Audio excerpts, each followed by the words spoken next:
There we go. So this Arctic Grayling project started about 9 years ago. We had envisioned it as a 5-year project to collect some data. We're now on year 9. The project has evolved quite a bit over the years.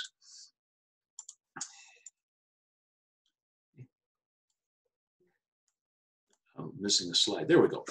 We started off the project a number of years ago, doing some angling on a number of streams in the Upper Pembina system.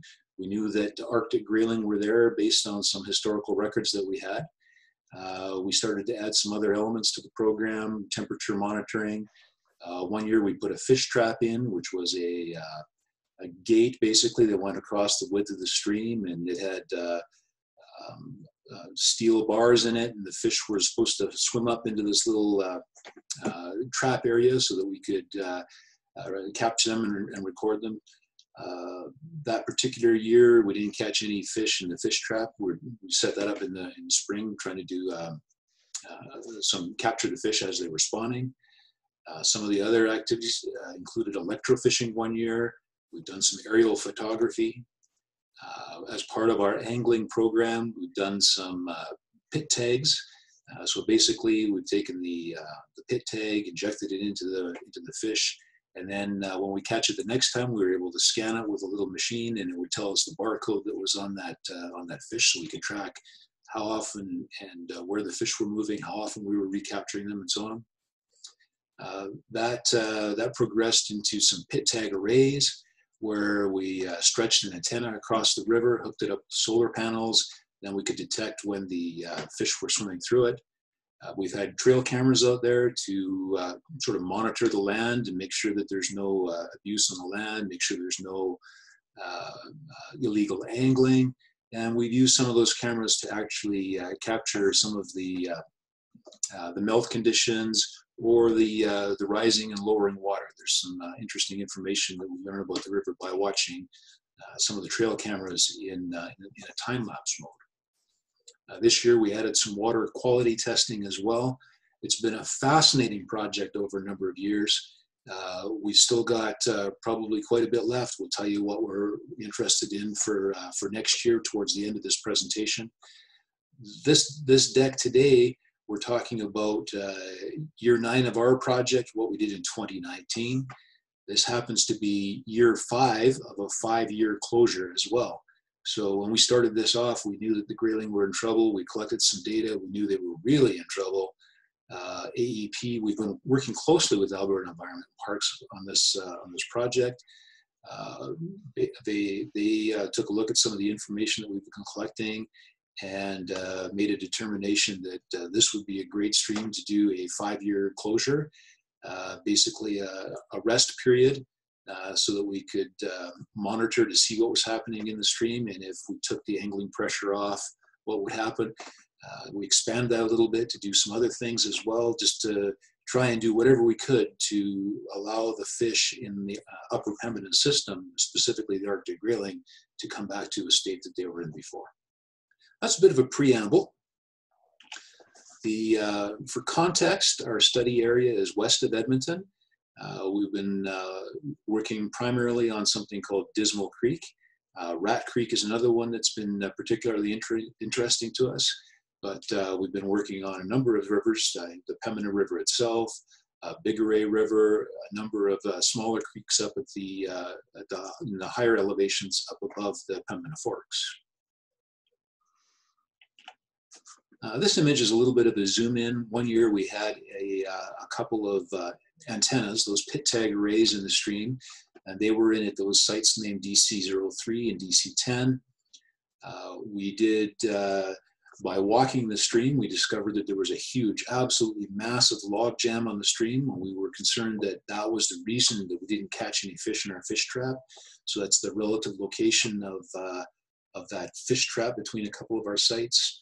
A couple of the main rivers, once again, Pembina River, Dismal Creek, Rat Creek, Paddy Creek. Nelson Creek is an interesting one. It's a little bit smaller. We did catch some small grayling in there and a couple other species. That one has potential as a spawning area. So we're focusing a little bit on that this year as well.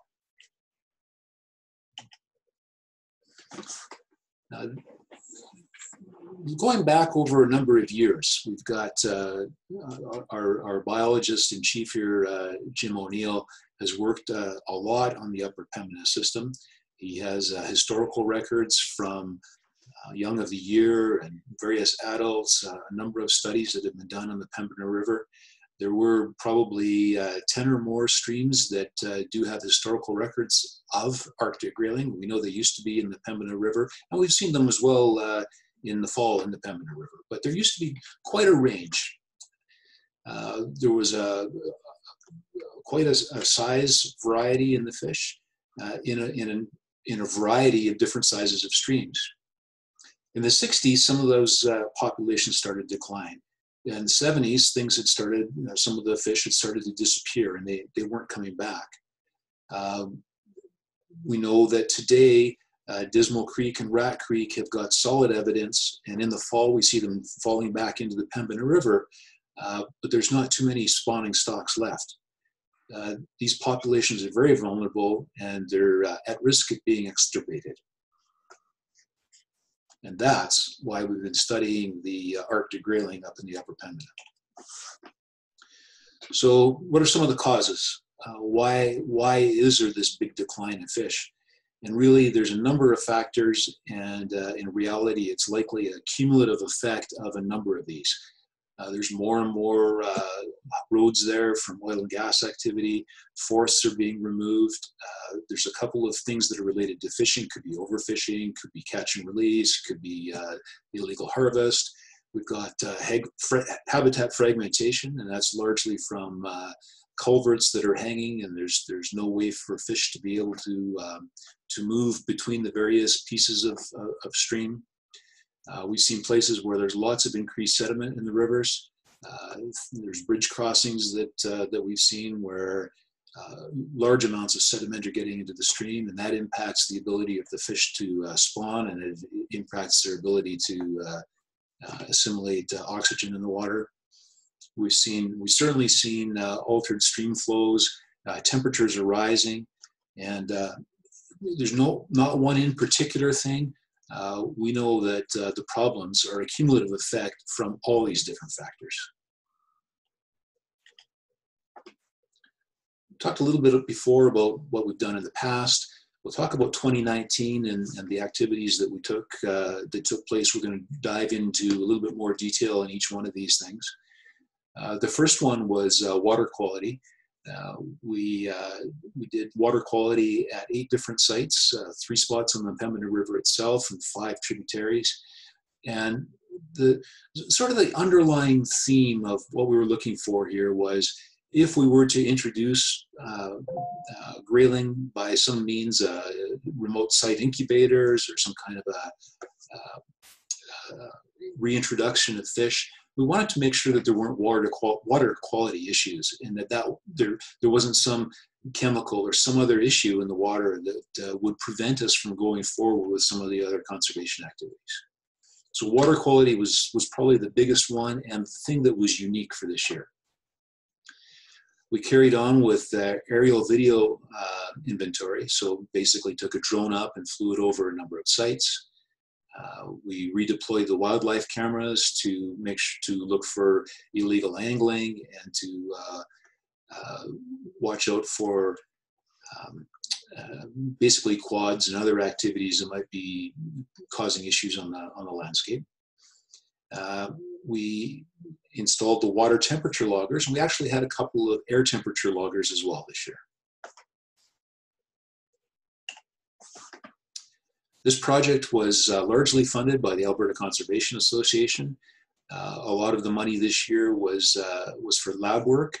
We also had our vehicle expenses, which was gasoline. We put in some new temperature probes this year. The original batch was getting a little bit old. We had lost a couple, and we had to replace some probes. So a total of $8,600 from the Alberta Conservation Association. We had some funding come from the Northern Lights Fly Fishers chapter. We had in-kind support from AEP and from Quality Environmental Consulting. So Equality did a lot of the work, and they gave us a super deal on some of the water quality collection and analysis. The lab work was a dollars and cents thing, but Equality really came through big time and supported the club with in a big way with respect to consulting. Just touch on AEP for a moment. The folks from Alberta Environment and Parks, the Edson office, they deploy about half of the loggers, and they do some of the data collection and the maintenance on the loggers themselves. They've got a whole program that's studying the fish in the Upper Pembina and the Pembina itself. A lot of electrofishing's been done. There's quite a bit more information or more data being collected and analysis that's outside of the work that we've been doing ourselves, but we've been working very closely with them. We meet several times a year, either online, telephone, or in person, and we work quite closely with the folks at Alberta Environment Parks. So I'll dig in a little bit on water quality testing. Once again, there was 8 sites that we looked at. There was actually 64 different things that were measured. So different metals, different concentrations of material. There was, here, I'm just gonna hide one thing here. 33 of the parameters were different. So basically we had some sites that were above and below the Lovett River on the Pembina system. There were quite a few changes that were above the streams that were flowing in from the mines compared to below. There was 17 out of 34 different metals were different between above and below the mines. 70% of the parameters, over 70% of the parameters were higher. We had arsenic, lithium, lead, a few other chemicals and heavy metals that were in the water. Mercury, selenium were the same. Hydrocarbons didn't really change all that much, but overall, everything with one exception was within Alberta's water quality guidelines. We had one location that had higher than the guidelines on iron content. Everything was within the guidelines, but quite a bit more stuff in the water below those mines. Overall, there was no major water quality issues or concerns with any of the collection that had been done. That was really good news.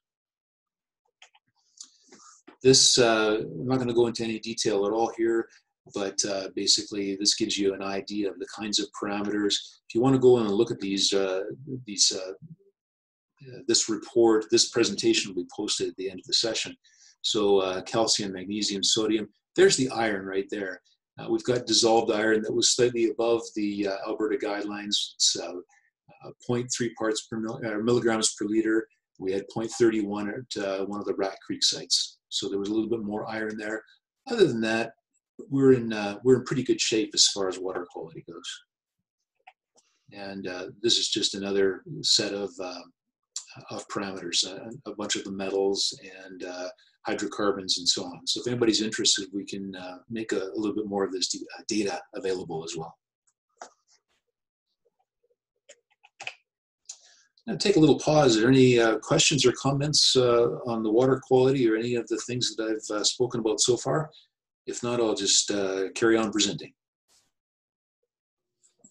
Ken, did you guys look at benzene? Benzene. Yeah, yes, we did. Yeah, that's one of that's all that's in the right there. It's benzene. Oh, second page, Ken. Go back to the second. Okay, yeah. See the benzene, toluene, ethyl benzene. Yeah, those were all the aromatic hydrocarbons. Aromatic. We did look at them. The benzene is particularly bad. Or, pardon me? Benzene is particularly bad. Yeah. Yep, so what we've got here is 0.001 milligrams per liter, almost all the way across the board. The Alberta guideline is 0.04, so quite a ways below that. Yeah.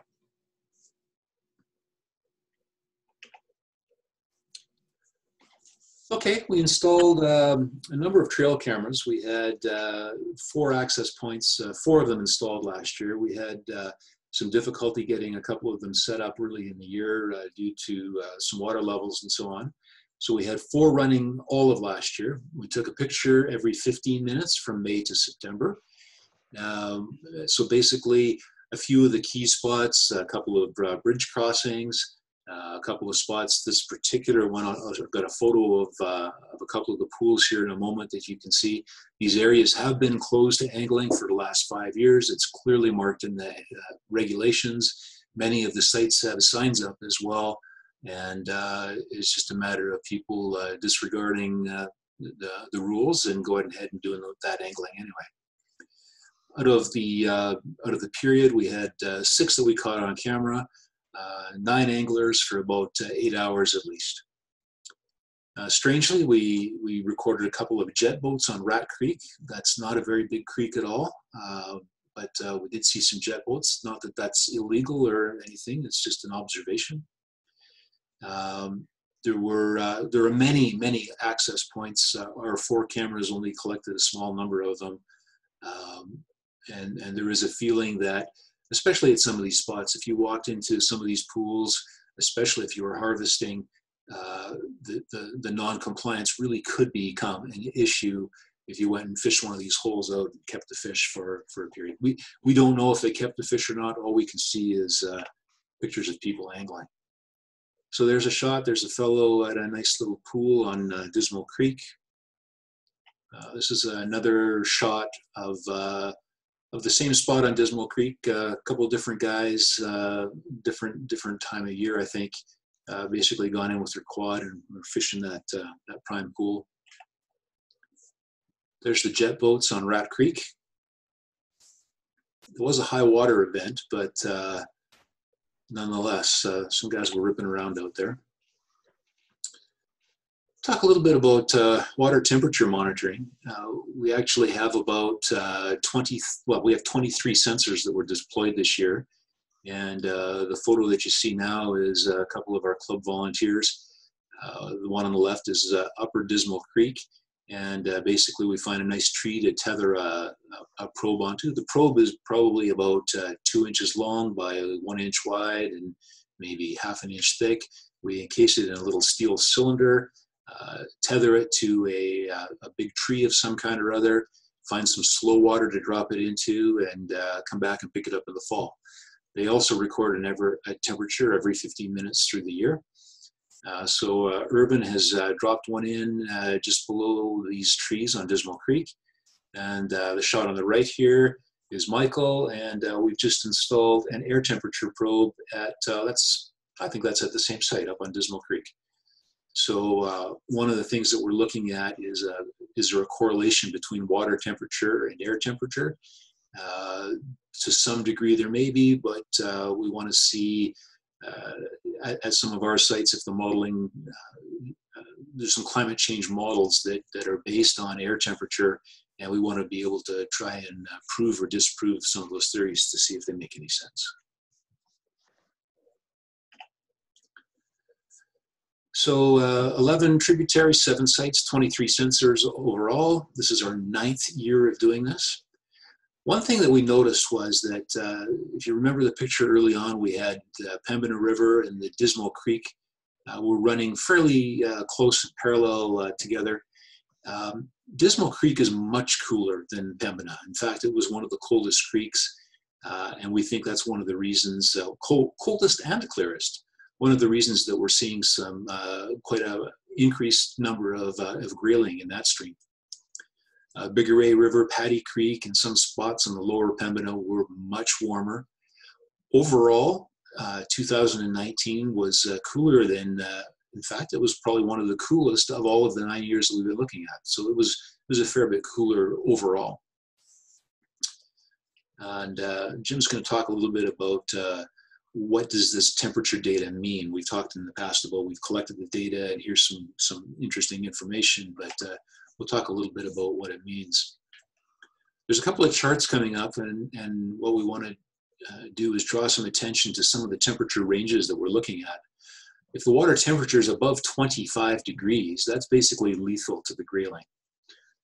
If the water temperature is 20 to 25 degrees, they're going to actively avoid that area. In 17 to 20, they're stressed, so that's a sort of a yellow indicator that we've got there.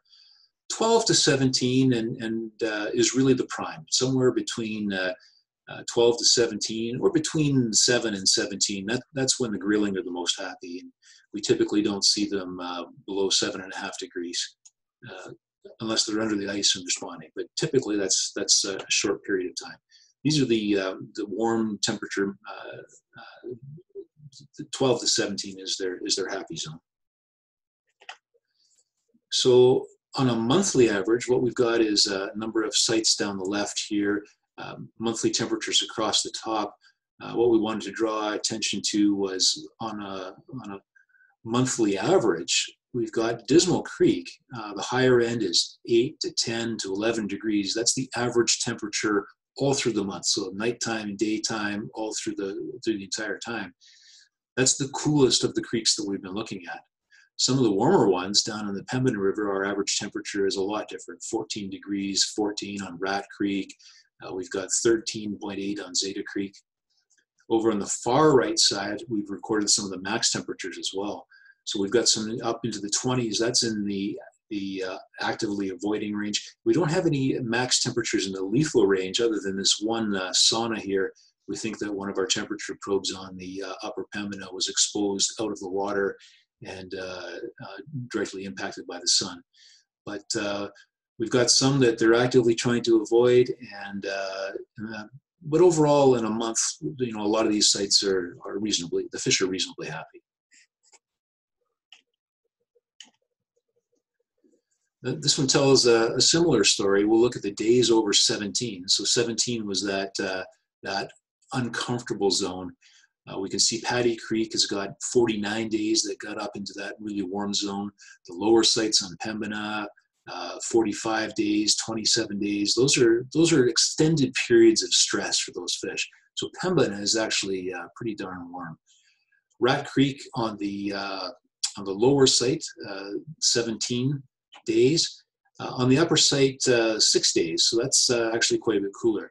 Dismal Creek, we've got none, and 4. So that's our prime water in there, much cooler on Dismal Creek.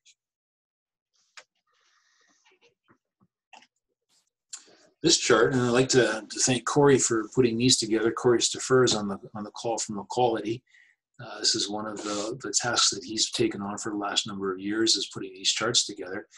What I'll do, I'm going to try and zoom in on this a little bit here, just to give you an idea. We're not going to go into detail on the charts here, but for any of those given sites, the green, I'll use this PER6 site here, the greens are the 7.5 to 17. That's the happy range. The blues are too cold. The reds are too warm. So if we look at some of these sites here, in 2019, the theme is shown across the various different sites. We see a lot more blue and a lot more green compared to previous years.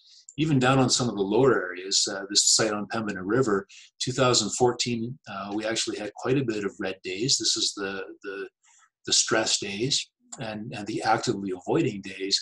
But in 2019, overall, it was a much cooler year, so we had many green days and just a few yellows. So there's a couple of charts here. If you're interested, you can have a look at the online presentation and zoom in on those. The theme here is that we had a cooler year. As we go downstream, we see more reds and yellows. As we go upstream, as you'd expect, we see more greens and more blues. This is our magic one right here at Dismal Creek, the cool, zoom in. I think we've got to zoom in on Dismal Creek here. Oh. Here we go, some of the Rat Creek and Dismal Creek sites. Lots of green on, especially the upper end of Dismal Creek, and that's not even up in the high water here. This is up in if we looked at an elevation area right here, we've got this site right here with a lot of green, and the Pembina site that's fairly close to it actually has a lot of yellows and reds on it.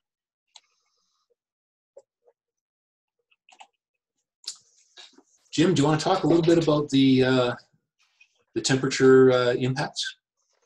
Yeah, I thought, you know, we've been collecting this data for, you know, for many years. And I think at some point in time, we got to start kind of figuring what's it all telling us and how's it going to move us ahead when we start going towards a recovery plan. So just thought I would throw some, just some general information down here, just as a starting point. Um, Start off with currently the grayling occurrence is limited to the lower reaches of the upper Pembina River study area, basically downstream of the forestry trunk road, and that includes Dismal Creek, Rat Creek, and Nelson Creek, and the Pembina River. They formerly occupied the Big Array, Paddy Creek, and Zeta Creek, but these populations have been extirpated. Um, Based solely on water temperature conditions, it may be possible to achieve population recovery in Dismal Creek, Rat Creek, and Nelson Creek because they have existing populations in them and the water temperatures appear favorable. Of the three streams, of course, Dismal Creek stands out, as we pointed out, due to the presence of suitable summer water temperatures over its entire length. And we believe that this is probably due to the influx of inflow from springs or groundwater. There is a report out there back in the 1960s that said that that region was underlain by a glacial channel, so that may explain some of it. But yeah, so it's a special stream when we're very fortunate. Rat Creek provides suitable summer water temperatures, but I would say primarily in the upper and the middle reaches. And Nelson Creek, a small tributary, provides suitable water temperatures similar to upper Rat Creek and lower Dismal Creek. So basically we got three streams I think that we could work on in the future. Now, upstream of the forestry trunk road, there were several populations. It was the Lovett River, Crooked Creek, Center Creek, Bailey Creek, and Hanson Creek, and of course the main Pembina River. But these populations over the decades have been eliminated. But the summer water temperatures are suitable for Arctic grayling and will continue to be, I'm certain, when faced with climate change, because they're very cool water up there. But we have to remember that this is based solely on temperature criteria. The upper tributaries should be considered when recovery efforts commence. Other factors such as land use and physical habitat suitability will need to be considered. Those are down the road. Thanks, Jim. Yep. I think over the decades, the populations have been eliminated. There's evidence, using electrofishing and so on, that folks at AEP have done that have substantiated that claim as well, right? Yeah, correct. Okay, so basically, I think it was about 4 years ago, the project was able to acquire a drone, and I'm going to show you a couple of short clips that were taken with the drone here, just so that you get an idea of what some of that landscape looks like. And let me just go full screen on this one. This first site is Dismal Creek, one of the middle upper sections. And what you can see here on the right side is the tree planting. So we put 700 willows in there a couple of years ago now, and this was shortly after they were put in, just trying to zoom in on some of the plants that were there. And they managed to take fairly well. We were at that site not too long ago, just a couple of weeks ago, and there's good evidence that a number of those willows are in place. Down at the lower end of that stretch that we put the willows in, there is some evidence of slumping. So that's the exact kind of thing that we're trying to prevent from happening by putting those willows in. And I think in a few years, once they get a little bit bigger, then we'll be able to stop some of that slumping and additional sedimentation that gets into the river. Ken, can you go back to that picture again of the bank there at DC 14? Yeah. I just wanted to talk a little bit about, it was not last year, but I think it's interesting. Ken and I were up there on the Sunday of the long weekend here recently, and the water in Dismal Creek was very low, very clear, and I actually saw some grayling spawning areas right at the, if you look straight up, there's a spruce tree just kind of hanging over a little bit. Right straight across from that and towards us, there was at least a half a dozen spots where grayling had spawned. So Right up in here. that was really a fluke, just because we happened to be there. But the water level is generally not that low and it's not that clear. So, but that helps. Every little bit helps in terms of figuring that river out. This next shot here is a site that there are historical records of Grayling at. It's along the Trans-Canada Pipeline right away, and there's a small little tributary. So basically, it was quite a drive to get into this location that we started from. I had to pop up over the trees, come down. Dismal Creek is quite a ways in the background. It's up over here. This is the Trans-Canada Pipeline right away, and there's this little tiny creek that goes across here. And we were looking at this as a possible spot that we could go in and basically scouting out to see if it would be a good candidate for a remote site incubator or some kind of remediation work.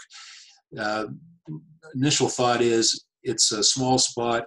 The RSIs do require quite a bit of maintenance, and it's a long way into the spot. Even though there was historical records to be a good candidate, just it's going to be a real tough one to do any kind of sustained work at.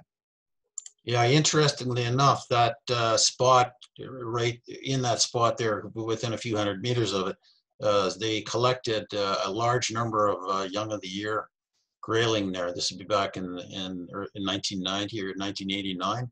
So their grayling spawned there that year, and so they tend to like to spawn in small streams like that. So that might be something to look at. Although, as Ken said, the access is tough. Nelson Creek's another one that we think would be a good candidate for some taking care of or looking at young of the year and so on. This is a spot on Nelson Creek where we've got basically a hanging culvert. So it's just an example of some of the things that are out there. This is an example of fragmentation, that the fish aren't able to get up and through these spots. So this is the kind of thing that would need some kind of remediation to actually go in and fix that culvert. Now, whether or not there's a grayling in that stream or ever was, we don't know, but the bottom line is that it should be fixed. This next video is a spot near Dismal Creek, and last summer Jim and I noticed that there was a lot of logging activity going on, and this picture was taken just a couple of weeks ago. We went up to visit. This is a spot that's actually fairly close to, oh, sorry for a little jiggle there, fairly close to some of those really nice pools along Dismal Creek. So we know that there's some deep spots here, possibly overwintering spots. We'll just let this run for a second here. Actually, I'll zip it ahead. So you can get an idea of some of the forestry activity and how close it actually gets to Dismal Creek.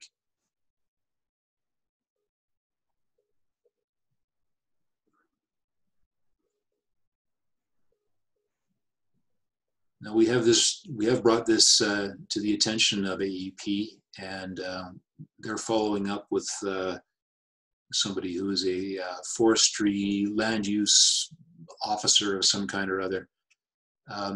They may be within the designated distance that they have to be to that stream. That's actually quite a steep bank. It's a little bit hard to tell, but it's awfully close to Dismal Creek, and some of those sensitive areas.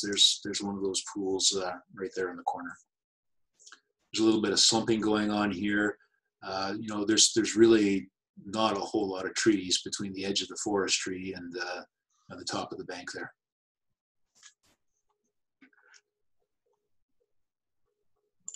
So we'll take that forward and see if anything comes out of that.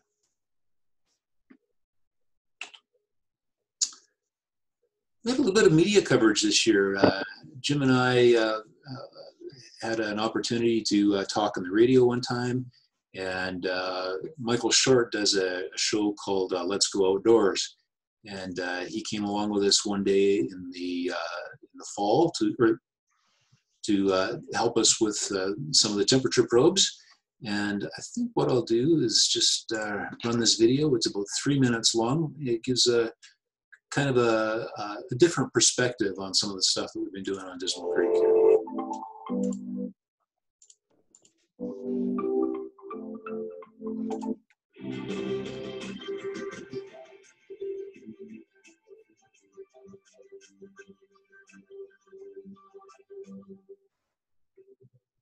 It's not necessarily a walk in the park when you become a volunteer for one of Trout Unlimited's conservation programs.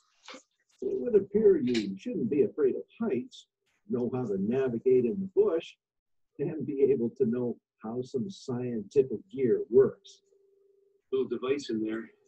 We take a reading every 15 minutes all summer long and record it on the data recorder right inside there. This is Ken Monk, who is a member of the Northern Lights Fly Fishers, a chapter of Trout Unlimited Canada. He's joining Jay White and Corey Stafura of Equality, who've been contracted by Trout Unlimited to collect water samples in the Pembina watershed.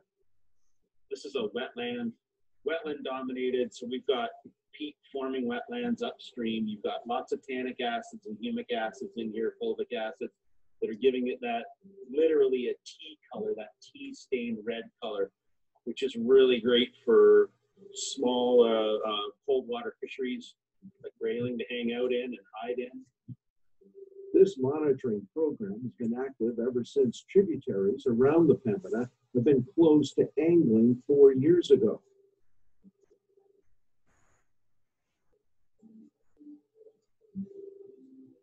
Well, we have historical records going back into the 70s and 80s that says there's lots of Arctic grayling in this area. And by our studies in previous years, our angling samples and so on, we've determined that there's really not very many fish left in this area.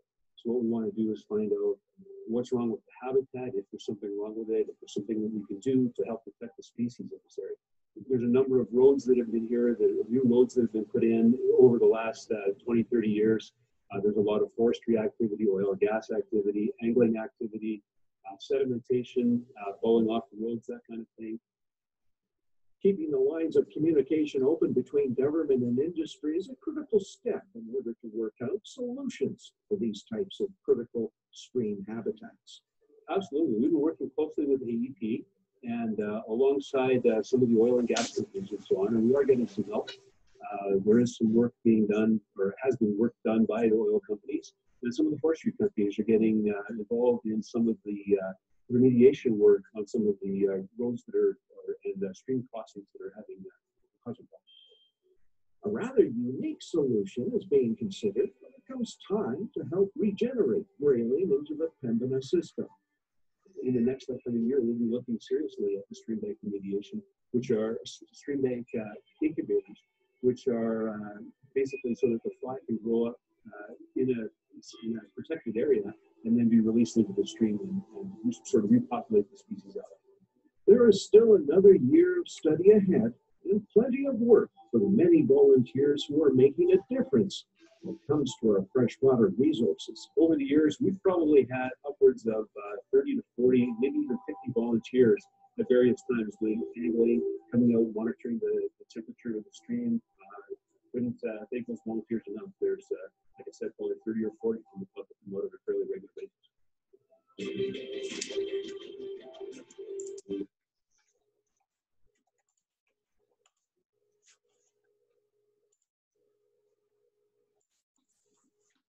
There's the link to the connected data or connected presentation Also has a link to a radio interview that Jim and I did with Ryan Jesperson on 630 CHED. So we had a few-minute chat with him on the radio, and that was kind of an interesting and fun experience as well. If you click on that link when you get the presentation at home, you'll be able to hear that interview as well.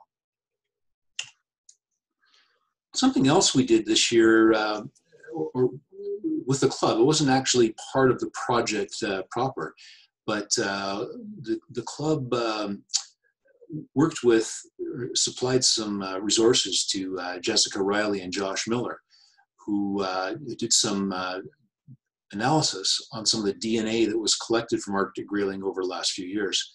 So basically, Jess, when she was working on her university degrees and so on, collected a lot of data, a lot of DNA, did a lot of angling, and did her doctorate on Arctic grayling. We had her and Josh go and review some of this DNA material, and it's quite interesting. One of the things that came out of it is that there's this there's a distinct we'll call it DNA traces, if you will, that are basically showing that there's divergent lineages of Arctic grayling. That means that there's enough genetic variation between these different species, different lines of Arctic grayling, that it's possible that the Cossawick people will be able to split up something called their Western Arctic Management Unit and make a smaller designated unit. And that designated unit can have some specific conservation goals in it as well. So what we're hoping is that this paper will be reviewed, and it will be used as an input process to the Cossawick Committee to try and get a different designation that lets us do more specific conservation activities within our areas of the province of Alberta. Yeah, the problem is that we have very little leverage right now to try and get protection for the Alberta grayling, because they are lumped in with this whole Western Arctic group, which includes the Northwest Territories, the Yukon, and there's a lot of really still solid populations up in those areas. So again, as long as there's some good populations in that designated unit, they're not going to designate it as a species at risk. But if this now indicates that we are actually, the Alberta grayling are different, then that increases our opportunities for sure. Thanks. I hope that made sense. My phone was dinging there, and I was distracted, and I could hardly make my way through that slide. Thanks for chipping in there, Jim. Okay, we'll talk a little bit about what's happening in 2020. We talked a little bit on that video about the remote site incubators, and basically what we had hoped to do was bring up an expert from Montana who's worked with these Arctic grayling before and remote site incubators, and do a knowledge sharing session, and have him teach us how to use the incubators and some of the lessons learned and so on. So basically information exchange between us and the folks in Montana. That is probably not going to happen the way that we had envisioned. Some of our funding didn't come through, and with COVID-19 and travel restrictions and so on, that's certainly not going to happen the way that we had envisioned it. There is a good possibility, though, that we'll be able to do it with a Zoom meeting of some kind or other, and we'll be able to carry on that knowledge exchange sometime, hopefully, in the fall. Yeah, I believe that workshop that we had scheduled was going to happen right about now. That's when we had it scheduled, wasn't it? The third week in May or so? Yeah, it's well, we've passed the date actually that it was going to be. We've been talking to Jim McGee in Montana, and we're still hoping to go ahead with a remote system to talk about remote site incubators. That would also involve input from the provincial hatchery in Alberta. Sure. They are quite interested in working with us on that. Right. We had done a reasonable amount of planning in the first place to try and get this presentation off the ground. And we had a number of people from a number of different branches within AEP that were interested. Our target audience was up to about 40 people or something like that. So there was a lot of interest in these remote site incubators and how they could be used and what kinds of things have happened in Montana. Another initiative that we have on the books, it's not clear if we'll be able to do it or not, is to help AEP with backpacker electrofishing. So our grant was approved for some safety training to be able to have a couple of our members go out and take part in the actual electrofishing surveys. So basically there's an electrical device that you wear in your backpack. It shocks the fish a little bit. They can get scooped up, we can measure them, and they basically revive in a matter of minutes, and then they're able to swim away. But it's a good way to find out exactly what's in a stream system. It catches minnows, it catches different sizes. It doesn't catch them, but it shocks the minnows, it shocks different sizes of fish and so on. We can find out exactly what's in there. Yeah, it's particularly effective for small Arctic grayling, young of the year, and yearlings, the type that you can't really sample angling. So that's the best method for that. Right. So thanks, Jim. AEP is going to do some of that work, and this was an opportunity for us to help them out with that. Talked a little bit earlier about the 5-year closure. This is year number 5 of that 5-year closure. So what they want to do is test the effectiveness of the closure to see if angling had made some kind of a difference. There's a special fisheries research license that the folks at AEP take out. We would accompany them and do some volunteer angling. It's not clear again if we're going to be able to do that this year with the COVID-19, and part of the problem is the proximity and the travel that has to be involved to go ahead and do that. The other, because we have to be with AEP folks, the rules are that they can't just unleash us and say, go fishing in the area that's closed and tell us what you find. We actually have to accompany them. It's not clear, A, if they're going to go ahead due to COVID, or if B, that they're going to be redeployed, or there won't be the funding within AEP to actually carry on with that kind of work. So that one's still kind of up in the air as well. We are continuing with the water and air temperature monitoring program. We are planning to do additional videography as well. We're looking at some of the habitat areas, and we'll focus in a little bit more on the potential areas for RSIs and so on. And we'll send out the wildlife cameras once again. And Alberta Conservation Association has approved a grant of $7,000 for us to go ahead and do this work. So that's what's on the book, and some of that work is already underway. I shared this meeting invitation today with some folks from AEP and Edson. They weren't able to attend, but they did offer for us to have a session with them in a few weeks' time. So we've got them tentatively set for June the 17th.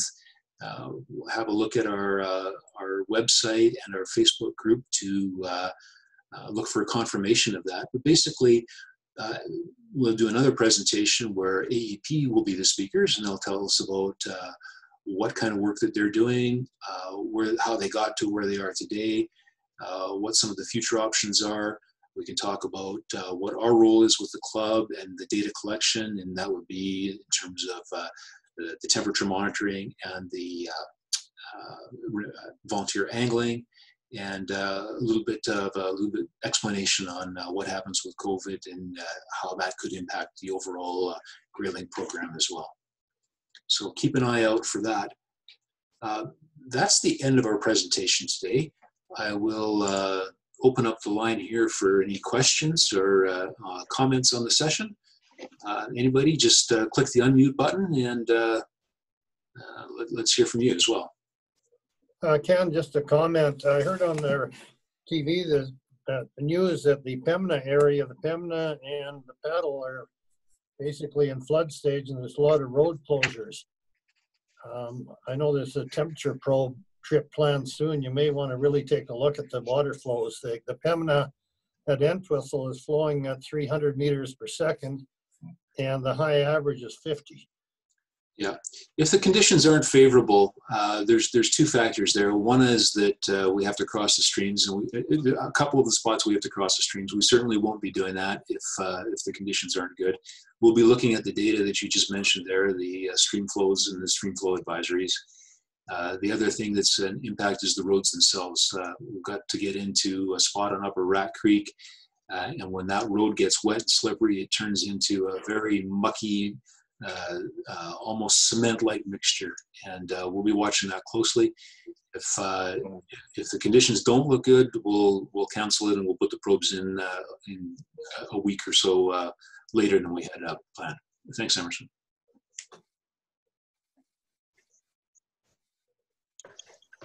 Hey Ken, it's Corey. One of the things you may have noticed in the presentation, some of the graphs are particularly in the middle to upper Pembina River. There weren't any data for 2019, and my understanding is the AEP did not necessarily have the resources to install those loggers. I guess my question would be whether or not we want to contact them to see if they're expecting similar challenges this year from a fiscal standpoint. Just to get those loggers out there in some of these upcoming trips. Good catch, Corey. I will bring it up with them. If we know now that they're challenged, then there's a possibility that we'll be able to send a crew out there to do it. But that's a good question to follow up. I will do that. Thank you. Hi there. I noticed it mentioned that there's going to be a later meeting with the Alberta Environment and Parks. Are they going to go further in depth with the requirements for volunteering and stuff at that date? I don't know for sure. I think what we'll do is in the past when we've done the volunteer angling, we've coordinated that activity with our group. There is a safety plan and a plan for which groups are going out with which folks. There is a data collection sheet that we create that AEP has vetted as well. So we'll do any tweaking that we need to on that data sheet. We're coordinating the work effort for the folks that are going to be going out. When the time comes a little bit closer, that's when we'll actually send out the request for volunteer anglers, and we'll provide a little bit more information. Okay, I guess that's awesome. I guess my curiosity was more towards the electrofishing side of that. Is I do have my electrofishing certificate already, and I was wondering how that might impact the volunteering opportunity towards that end. Okay, I don't know the answer to that. At this point, I'm not even sure if we're going to be able to do it, but I will ask that question and we'll make sure that comes up and gets addressed on the next call. Well, you know, Ken, I recall when we were talking to them about that before, remember one of the options was that we could actually get people to take the electrofishing course. Yeah. So that means to me that if somebody maybe already has that training, that maybe it's possible. So that's something we could look into. Yeah, so we're funded to send 2 people on the course, and if we've got Nick and maybe some others that are interested, we could put a call out to say, hey, look, we have an opportunity to do some electrofishing. Who wants to come along? And we'll try and make that work. There are some safety issues that we need to work out within ourselves and with AEP. AEP is particularly challenged in the last couple of years with respect to volunteer groups and the kinds of safety plans and activities that need to be in place before we're allowed to go ahead and join them. But I hadn't considered the question about electrofishing, but we'll take that up with them and make sure we get an answer. All right, thank you. Thanks, Nick. And I'm glad that suddenly Nelson Creek has become part of the equation. If you recall that Emerson and I went there when the season was still open. And I think we had a 25 or 30 fish a day, despite not even being part of the equation. Well, But okay, but yeah, okay, go ahead, Jim. Yeah, go no, ahead. I was just going to say that it always was one that, because we knew that there was a grayling population in there one time, Right. but we just hadn't had anybody to go out there and angle. Oh, yeah. You volunteered, so that was great. Okay. But the more, but my actual point is that that the moratorium is, I guess, being considered. Is there any indication where the bureaucracy is going? Obviously, this is going to be a political decision because the minister is the way he's gone with walleye. He's sort of more interested in fishing opportunities than fishing restrictions. So there doesn't seem an awful lot of data on the main stem, particularly because there's another fishery there that is not being considered at all, which is, of course, a brook trout fishery, particularly from the Forest Trunk Road, Elk River Trunk Road down, and then into the wilderness there, and also the meadow section from the Pembina Forks down to where the goes eastward. Has there been any data that you've seen as to what is happening there, and whether there's a possibility that they're going to extend the moratorium? You know, yeah, the Fish and Wildlife has been doing regular boat electrofishing on the Pembina River all the way. They have several sections all the way down from the Forty Trunk Road right down to almost Lodgepole. I've seen that stuff. Yeah, they do that every year, and they'll be doing it again this summer. So that's the extent. Are they electrofishing or are they angling? Because I might understand they were angling and then they have to go home to get back to the office at 4:30 in the afternoon. Yeah, no, I don't. They have done some angling, but not as much as we have been doing on the tributaries. That's for sure. Yeah. So it sounds like maybe the data isn't there, right? What you've seen. Well, the data that don't show it to me. The data that they have indicates that there's practically no grayling in the Pembina River at all when they do their sampling, which is in the summer or the fall. Right. Primarily summer, and I think that's my feeling is that the reason is a lot of those grayling are in the tributaries during the summer. If they had done their sampling later in the season, they might have run into them. But yeah, I know there's definitely more work to be done on the main river for sure. But didn't George Sterling, the former head of fisheries in the region, didn't he identify a big overwintering pool where he snorkeled it, and is that thing now non-existent, or is that what is happening with that? Yes, we have. On the main stem, yeah. They look at that. They apparently that's one of the ones that's on their regular list of sections that they do. So apparently it doesn't have. It doesn't hold the number of fish it used to. Mm-hmm. So anyway, I should say I'm not trying to be negative. I really appreciate the work you guys are doing, and it's really in the spirit of trying to limit it at what you've accomplished, and just keep up the good work, and I'll give you a hand sometime too. Well, thank you. I mean, I thank you for your efforts, and really, this whole thing is driven by the volunteers from your group. Really, that's who's done all the work. Okay.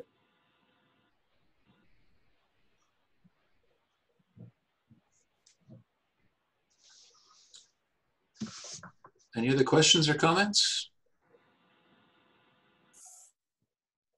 Okay, so keep an eye out on the website and the Facebook group for some more information about any future discussions here. We're hoping for June the 17th. And we'll have Mike and Ryan from the Edson office of AEP. That's our hope anyway. They'll be able to come and tell us a little bit about what AEP is up to, and Neil, that'd probably be another good time to ask the question you just had here for us here. Yeah. Is Don Anderson, are you still there? No, Don Anderson? So yeah, I'm still here. Oh, okay. Tell us about the fishing down in Rocky there. What's happening there?